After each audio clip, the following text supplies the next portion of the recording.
Hey leaders, sometimes we feel that knot in our stomachs after a conversation, or maybe just some sense of frustration. What do you do with that? Could it be that that's actually a message for us to decode? I think sometimes in leadership, we feel like emotions are something to set aside, that they're something just to ignore. And we'd prefer to lead with logic and with our heads. But one of the things I found in my own leadership journey is that emotions that are ignored don't actually go away. In fact, oftentimes they'll pop up at the most inopportune times. And what I found is that emotions aren't actually the enemy, they're indicators. They're like warning lights on the dashboard of your leadership, and they alert you that something deeper is actually going on.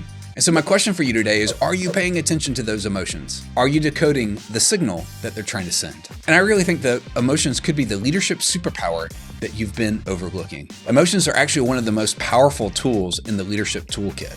Why? Because they point to things that we would otherwise overlook. Things like broken systems, relational disconnects, unmet needs, or even misalignment within ourselves. Let me give you a couple examples. Let's start with frustration. Frustration could be an indicator that there's a misalignment between your expectations and reality. Or how about anxiety? Anxiety could be a signal of lack of clarity or even lack of preparation. And then there's excitement. Excitement could be the signal that says you're in alignment. There's alignment between your strengths and your values. Pay attention to that. So I would say your job and my job is not to suppress the emotions, but begin to decode them. Emotions are signals, not solutions. Decode them, don't drown them.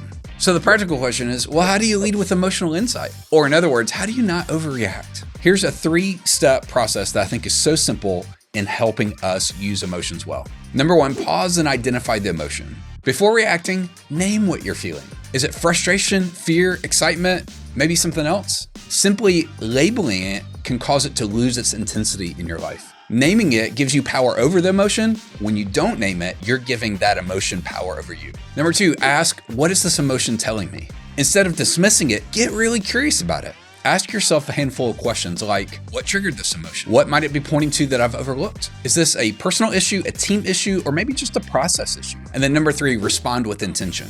In other words, once you've decoded it, you get to decide what are you going to do in response to it. For instance, frustration might lead to a clarifying conversation. Anxiety might lead to better preparation, or excitement might cause you to lean in and utilize your strengths. But I just want you to get this big idea that emotions are not a weakness, they're a clue. Because a lot of leaders, they see emotions as a distraction from their main job. In reality, they're clues that are pointing to areas to pay attention to, areas that you can grow, areas that you can lead better, and areas that you can address those underlying things that are just festering underneath the surface.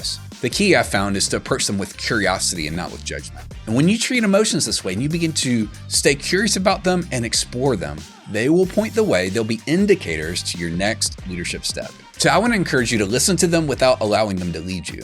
Your emotions are real, but they're not always right. They're there to inform you, not to control you. And so strike the balance today. Pay attention to your emotions and then ask the question, what does that mean for your leadership? Next step. Great leaders, they don't ignore their emotions. They interpret them. And that's the difference between reacting and responding in a healthy way. So let me ask you this question. What emotion has been showing up for you lately? Pause for a moment and ask the question, what is it telling me? And as you pay attention to decoding the emotions, I think your leadership will get even stronger. And hey, if you find this content helpful, if you don't mind, would you consider sharing, liking it, commenting on it? We'd love to help even more people take a next step in their leadership journey. Have a great day.